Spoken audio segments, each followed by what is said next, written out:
Okay. Hi. So we are going to continue our lesson with electromagnetic induction. Okay. So by the end of this lesson, you should be able to explain how we can generate current using a magnet and a conductor. Okay. So this is a bicycle. Okay. For those who have bicycle. Okay, tengok ada lampu kat depan kan. So the light here, the light will light up when you cycle. Okay, but when you did not cycle, it will light up. Okay, so this is an example of how we get current from kinetic. Okay, by using a magnet. Okay, so the question here is what happened to the light bulb when the bicycle is moving?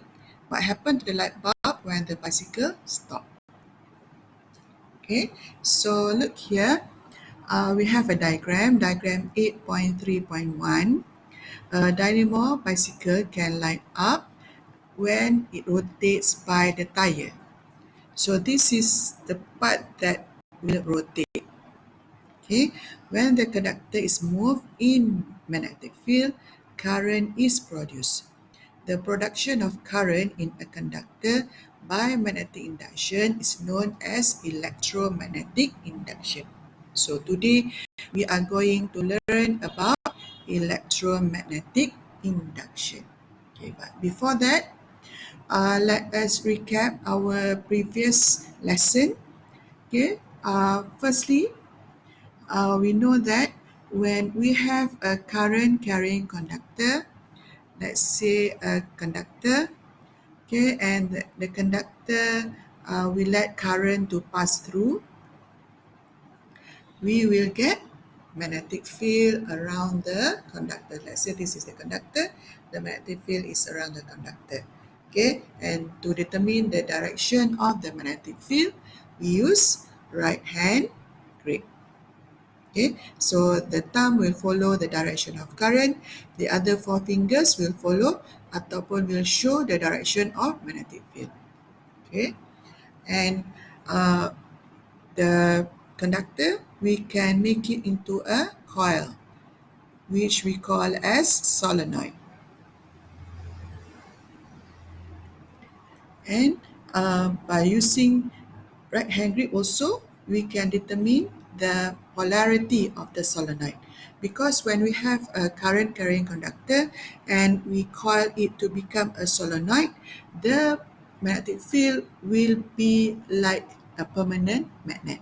So permanent magnet have polarity, magnetic solenoid, magnetic field produced by solenoid also will have polarity. Okay, by using right hand grip. So the four fingers will follow the direction of current and the thumb will always show north. Okay, and then the third one is current carrying conductor in a permanent magnet. Okay,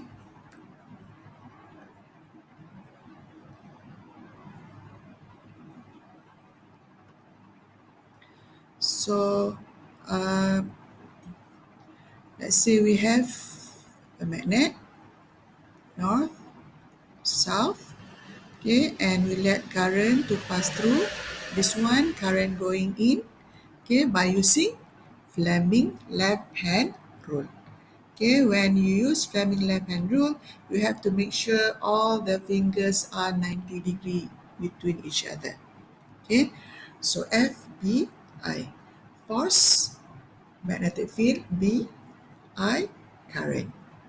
Okay, and if the conductor, the straight conductor, we make it into a coil.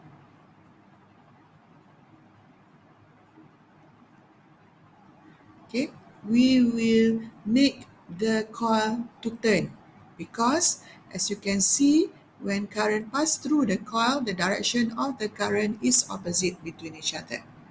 So since we have two conductor with direction of current opposite between each other. Let's say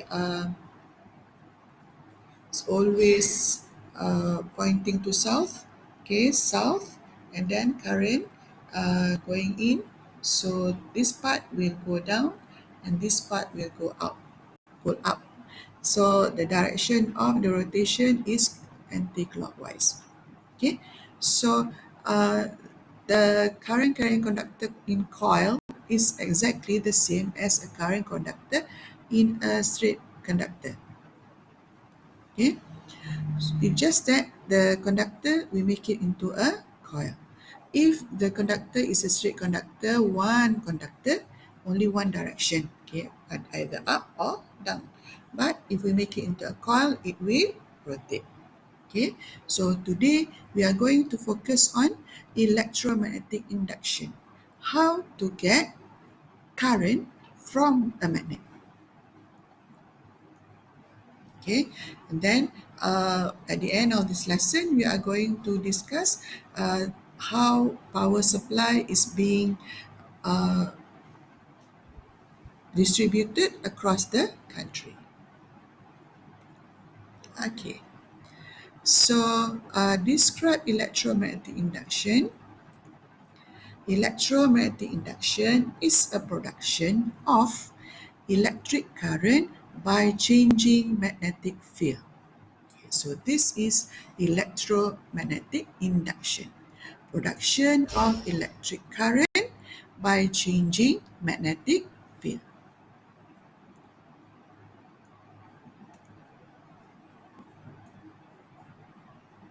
Okay, so in order to show the electromagnetic induction, we need a magnet. Okay, this is magnet. And then we need a conductor, and the conductor is connected to a galvanometer. Okay, the function of the galvanometer is to show whether there is current produced or not. Okay, so what we are going to do, well, actually, I don't have the apparatus. Okay, what we should do, we should move the conductor across the magnetic bar. Okay, the magnet. So we are going to watch this video.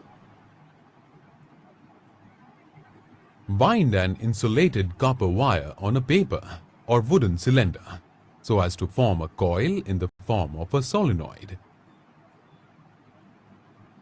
Connect the two ends of the coil to a galvanometer and place a magnet close to it. The reading of the galvanometer is 0 when the magnet is stationary. The pointer of the galvanometer deflects towards the right when the north pole of the magnet is moved towards the solenoid. The galvanometer shows 0 reading when the motion of the magnet stops. This proves that as long as the magnet keeps moving, current flows in the solenoid. If the magnet is moved away from the solenoid, current flows in opposite direction in the solenoid. Thus, the galvanometer deflects towards the left. The deflection increases if the magnet is moved away with greater velocity. If the polarity of the magnet is reversed and the magnet is brought close to the solenoid, then current flows in an opposite direction. The galvanometer accordingly turns towards the left. Faraday observed that current flows in the coil only when there is a relative motion between the coil and the magnet. The direction of deflection in the galvanometer is reversed if the direction of motion is reversed. The current in the coil and the corresponding deflection of the galvanometer can be increased. Okay. Okay, so from the video, there are two variables. Okay, one is manipulated variables and the other one is responding variable. So the manipulated variable is the magnet and the responding variable is the galvanometer. Okay, so the video shows us a solenoid, but in this activity, it is only a straight conductor. Okay, we can use both. We can use solenoid or we can use straight conductor. Okay, same like electromagnet. We can use straight conductor, we can use solenoid. Okay, but usually by using solenoid, the reading is higher. Okay, as for uh, straight conductor, it is a bit weaker. Okay,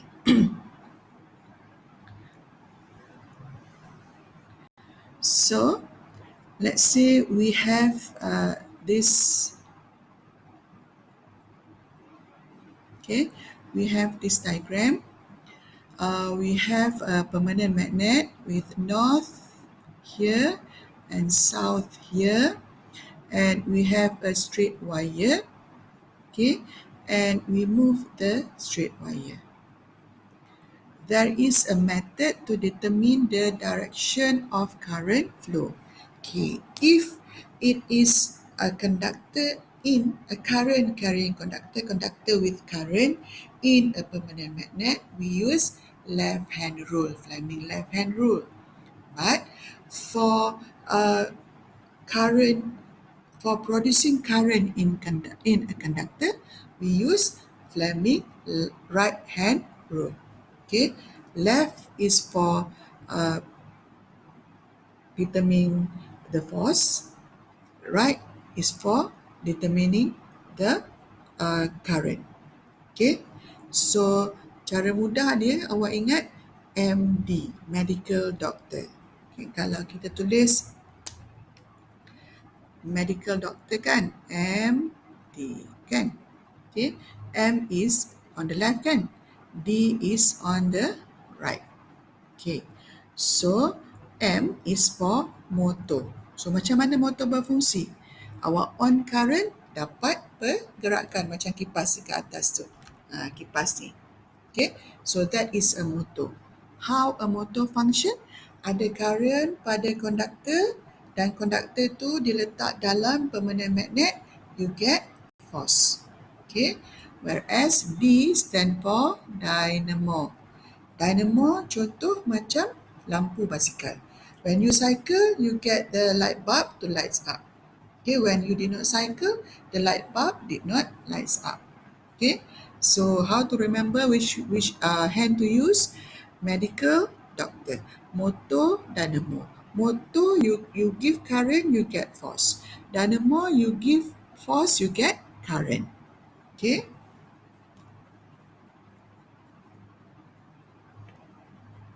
Okay. So, we are to determine the direction of current produced from moving the conductor. Okay. If for motor, we have conductor with current. We put it in a magnetic field, permanent magnet, and then we get force, whether the conductor is pushed up or pushed down, left or right. Okay, but now the conductor have no current. Okay, but we need to move the conductor in a permanent magnet. Then we will get current. Nampak? Okay, kalau motor, kita ada current dalam konduktor dalam permanent magnet, awak dapat force, awak dapat motion. Tapi nak dapat current daripada konduktor, awak kena gerakkan konduktor dalam permanent magnet, dapatlah current. Okay? Boleh? Okay. So, sekarang kita nak tentukan the direction of the galvanometer. We use Fleming right hand rule. Sama juga FBI. FBI. Okay, F for force, B for magnetic field, I is for current. Okay, so the first one, the conductor is held stationary. So will we get the deflection of a galvanometer? Okay, no deflection sebab tidak ada motion. And then the second one, moving up. Okay, from the diagram, when the conductor is pushed up, the galvanometer deflect to left. Okay, tapi gambar dia ke right, tak apalah. Okay, the first thing you need to know is when there is motion between conductor in a permanent magnet, you get deflection of galvanometer sebab ada current. Okay, tapi bila conductor tu katalah ini permanent magnet, and then kita ada conductor kat tengah-tengah, kalau kita gerakkan atas dan bawah, kita akan dapat current. Tapi kalau kita gerakkan selari dengan magnetic field, there is no current. Sebab Fleming left hand rule dia mesti 90 degree. Okay. Dan bila kita gerakkan dengan lebih laju, dia punya deflection dia akan jadi lebih besar. Okay. So number one, what happened to the galvanometer pointer when the wire move up and down across the magnetic field? Okay, macam tadi, when we have a conductor and the conductor we place it in a permanent magnet and we move the conductor perpendicularly to the magnetic field, we will get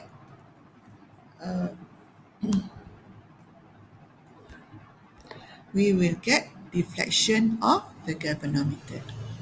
Number two, what does the deflection of the galvanometer pointer indicates? Okay, galvanometer ni dia ukur apa?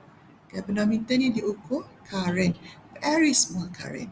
Kalau ammeter, dia ukur current juga, tapi current yang lebih besar. Galvanometer dia ukur current yang very small, 0.02 ampere dan sebagainya. Okay, so when we have deflection of the galvanometer, it shows that current flows. There is current flows. Okay, number three, based on the result of your experiment, how an induced current is produced. A straight wire moves and cuts the magnetic field lines. Okay, so tadi bila kita ada north and south, the magnetic field macam ni, and then kita ada conductor yang move up and down. Okay, so if the magnet is like this, so the magnetic field is like this kan, from north to south. And then kita punya conductor tu kita gerakkan, so dia macam cut the magnetic field. Ataupun dengan perkataan lain, cut the magnetic flux. Magnetic field lines is also known as magnetic flux. Okay, so magnetic flux. Boleh guna dua-dua. Okay. Tapi kalau permanent magnet macam ni, tapi awak gerakkan awak punya conductor ni sama dengan arah permanent magnet tu ataupun parallel to the permanent magnet, so there is no cutting of magnetic flux. So we will not get current. Okay, so bila current produced in a conductor, kita panggil dia induced. Okay, so tadi induced current kan? Induced current is current produced when a conductor cuts a magnetic flux. Okay, number four. What happened to the galvanometer pointer when the wire is stationary in the magnetic field? Explain your answer. So, bila magnetic field tu duduk diam-diam, are there any cutting of magnetic flux? Tak ada kan? So, when there is no cutting of magnetic flux, you will not get induced current. Okay, so the galvanometer will not deflect because there is no cutting of magnetic field lines or magnetic flux. Okay, so in order to get induced current, syarat dia mesti conductor cut magnetic flux. How? Let's say we have north, south. So magnetic field is like this. Ambil konduktor, gerakkan ke atas ke bawah, ke atas ke bawah. Then it is cutting the magnetic flux. Tapi kalau awak ambil satu, gerakkan, lepas tu duduk diam-diam. So awak akan dapat pesungan tu sekali je. Masa dia bergerak, ada pemotongan, then galvanometer deflect. Tapi lepas tu duduk diam-diam, galvanometer will not deflect. Tapi kalau awak ambil konduktor tu, awak gerakkan dia ke atas ke bawah, ke atas ke bawah, what will happen? The galvanometer will reflect to the left, to the right, to the left, to the right. Okay, as long as there is motion of cutting of magnetic flux. Okay, number 5. What will happen to the galvanometer pointer when the wire move parallel to the magnetic field? Okay, so what will happen? Will we get deflection of galvanometer pointer? Okay, so the answer is no. No deflection because direction of magnetic field is parallel to the motion of the conductor. So, tak ada berlaku cutting of magnetic flux.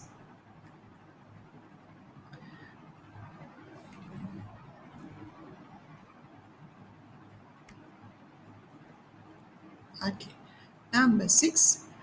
What will happen to the galvanometer pointer if the wire is made stationary but the magnets are moved up and down? Okay. So tadi kita ada pemena magnet dan konduktor kita gerakkan. Okay, so now konduktor tu duduk diam-diam tapi pemena magnet kita gerakkan. Will there be a cutting of magnetic flux? Ini konduktor and then permanent magnet. Kita gerakkan dia. Ada berlaku pergerakan magnet yang gerak. So will there be cutting of magnetic flux? Okay, so there will be cutting of magnetic flux. Because of that, galvanometer pointer deflects. Okay, because movement of wire and cutting of magnetic flux. So as long as there is cutting of magnetic flux, tak kira lah konduktor ke yang bergerak atau magnetic field, pemena magnet yang bergerak, salah satu dia tak boleh gerak sama-sama. So kalau konduktor dengan magnet bergerak bersama-sama, so there is no cutting of magnetic flux. So dia punya satu tak bergerak, satu lagi bergerak. Sama ada pemena magnet tak bergerak, konduktor bergerak, atau konduktor tak bergerak, pemena magnet yang bergerak. Then there is cutting of magnetic flux. Tapi kalau dua gerak sama-sama, tak ada makna lah. Okay. Relate the motion of the copper rod that produce a current in it to the direction of magnetic field lines. Okay, so the motion of the copper rod or the conductor must be perpendicular to the direction of magnetic fields. Kalau dia parallel, so there is no cutting of magnetic flux. So untuk electromagnetic induction, awak kena ingat, if there is cutting of magnetic flux, then you get current induced. Okay, so tadi konduktor yang lurus. Sekarang solenoid, macam dalam video tadi. Okay, so bila solenoid, dia sama juga. Ada pergerakan solenoid pada konduktor dan ada pergerakan konduktor pada solenoid. Sorry, apa yang saya cakap.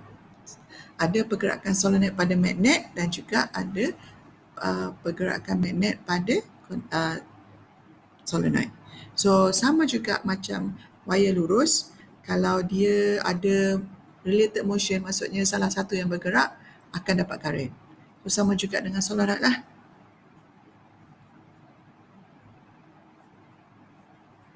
Okay. So yang ini push the magnetic bar into the solenoid, so we get deflection. Tapi bila dah masuk tu, kita diamkan, ada deflection tak? No deflection. And then dah duduk diam-diam, kita tarik dia keluar pula. So ada cutting of magnetic flux tak? Ada deflection sebab ada cutting of magnetic flux. Dan bila dah tarik keluar, kita biarkan dia. Okay, so ada cutting of magnetic flux tak? Tak. Oh, sorry. Magnetic bar tu duduk diam-diam tapi solenoid yang bergerak. So ada cutting of magnetic flux. So ada deflection. And then hold the magnetic stationary in the solenoid. So duduk diam-diam kan? No cutting of magnetic flux. So tak ada deflection. Lepas tu kita tarik away. Ada deflection. Okay. So this is electromagnetic induction. So benda satu je awak kena ingat untuk electromagnetic induction. When there is cutting of magnetic flux, you will get current. So awak kena tengoklah, ada tak berlaku pemotongan magnetic flux oleh konduktor. Kalau konduktor potong magnetic flux, you get current. Kalau tak ada, then there is no current. Okay. What is the deflection of the galvanometer with the magnet solenoid coming closer to each other? Okay, so bila kita gerakkan solenoid pada magnet ataupun magnet digerakkan pada solenoid, akan ada pesonan.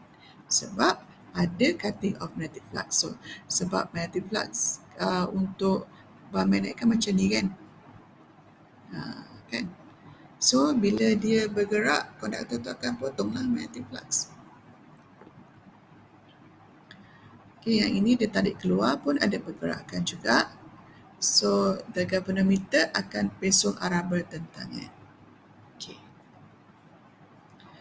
Explain how induced current is produced in a solenoid using magnet. So, di sini kita ada south, kemudian magnetic field kan. So, bila dia bergerak, magnetic field ni akan dipotong oleh konduktor ni. So, when there is cutting of magnetic flux, kita akan dapat induced current. So, there is a relative motion between solenoid and magnetic and cutting of magnetic flux. Itu je. Dia punya konsep, when the magnetic flux being cut, then you get induced current. Ingat itu je. So, bila kita nak jawab soalan, nak tengok, ada tak cutting of magnetic flux? Kalau ada, then you get induced current. Tapi kalau tak ada cutting of magnetic flux, then there is no current.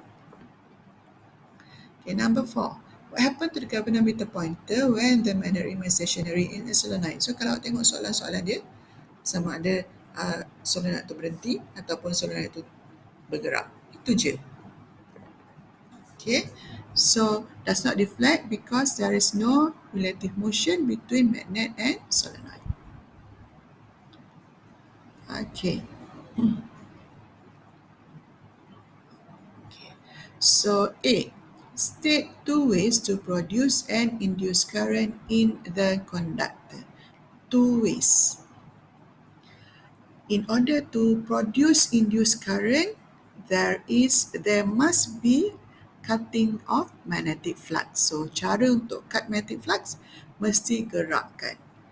Gerakkan apa? Satu, gerakkan magnet ke dalam solenoid atau gerakkan magnet keluar daripada solenoid, atau gerakkan solenoid masuk dalam magnet, atau gerakkan solenoid masuk dalam magnet, gerakkan solenoid keluar. Dia mesti ada relative motion, mesti ada pergerakan yang relatif.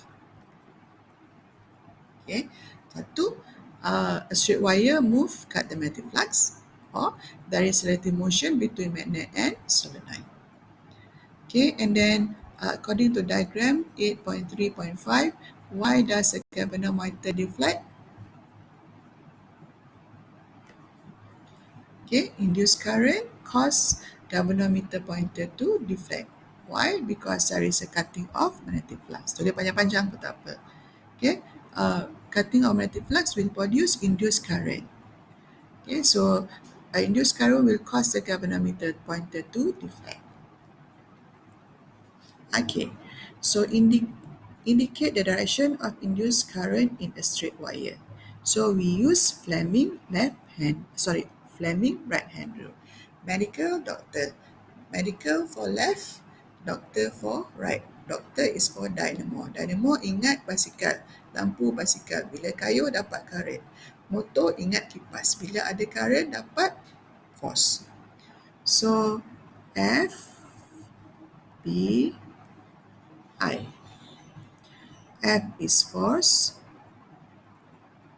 B is magnetic field, and I is current. Okay, so for B, the index finger will always pointing to south sebab magnetic field keluar north masuk south. Okay.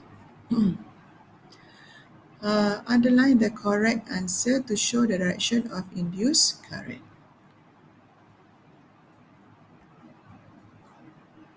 Okay, so this one is to determine the direction of induced current. Moving the wire upward. So our force is up. Sorry, kanan Our force is upward. And then we follow the direction of the force. So dia ke north. So kita punya tangan akan pergi ke PQ. Kenapa QP pula? Oh, dia terbalik. Yang ini dia tunjuk bawah. So kalau bawah QP lah. Kalau ke atas dia PQ.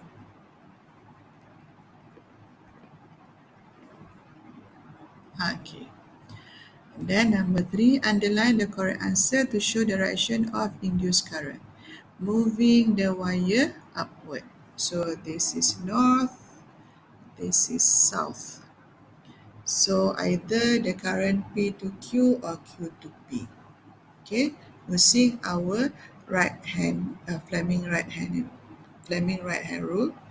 Okay, so we follow the direction of the force, moving upward, force upward. And then we follow the direction of magnetic field, north to south, so north to south. And then our middle finger will point to us.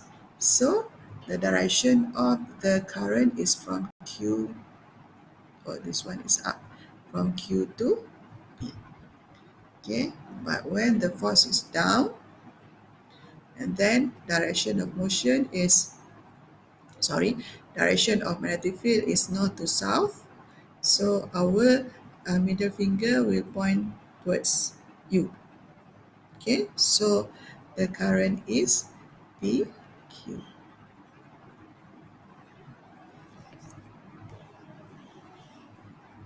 Okay. Number 4, determine the polarity of P and Q. So now we know using the right hand grip, using the Fleming right hand rule, force upward, but we don't know F. We follow the direction of current. Current is towards us. Okay, so the index finger pointing to that part. So P is south and is north. Okay.